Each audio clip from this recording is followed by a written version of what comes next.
Hi everyone, welcome back to my channel. Today's video ఇప్పుడు మీ ముందుకైతే ఒక 4 ఎకరాల అగ్రికల్చర్ ల్యాండ్ సేల్కి వచ్చిందండి. అది కూడా tar road BT road bit అంటారు కదా, అలాంటి రోడ్డుకి ఉన్నటువంటి ఒక అగ్రికల్చర్ ల్యాండ్ కాస్ట్ వచ్చేసరికి 27 lakhs, 27 లక్షల రూపాయలు ఎకరం అనమాట. మా ఛానల్ని మీలో ఎవరైనా మొదటిసారి చూస్తున్నారంటే సబ్స్క్రైబ్ చేయండి, పక్కన బెల్స్ మీద క్లిక్ చేయండి. మా ఛానల్లో వచ్చే వీడియోస్ మీకు ముందుగా నోటిఫికేషన్ అయితే వస్తాయండి.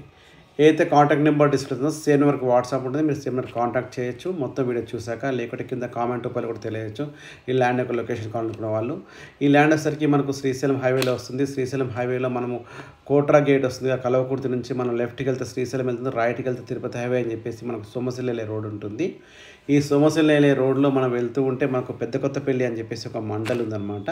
ఈ పెద్ద కొత్తపల్లి మండల్లోనే ఉన్నటువంటి అగ్రికల్చర్ ల్యాండ్ అయితే మనకు సేల్కి ఉందండి. సో కంప్లీట్గా మనకు రోడ్ బిట్టి అనమాట, రోడ్ కానుకుంది, కంప్లీట్గా రెడ్ సైల్ అనమాట. సో ఎలాంటి అయినా పండించుకోవచ్చు. ఇక్కడ మామిడి తోట కానీ లేకపోతే పామ్ ఆయిల్ కావాలనుకున్న వాళ్ళు కానీ, సో ఫామ్ హౌస్ కట్టుకుంటున్న వాళ్ళు కూడా చాలా బాగుంటుంది. సో విలేజ్ నేమ్ వచ్చేసరికి దేదినేపల్లి విలేజ్ వస్తుంది, నాగర్ కర్నూలు డిస్టిక్లో ఉన్నటువంటి అగ్రికల్చర్ ల్యాండ్ అనమాట. 4 acres బిట్. ఇందులో అయితే మనకు స్మాల్ నెగోషియబుల్ అయితే ఉంటుంది. మనం రైతుల దగ్గర ఉన్నటువంటి ఒక అగ్రికల్చర్ ల్యాండ్ అనేది ఫార్మర్ దగ్గరే ఉంది.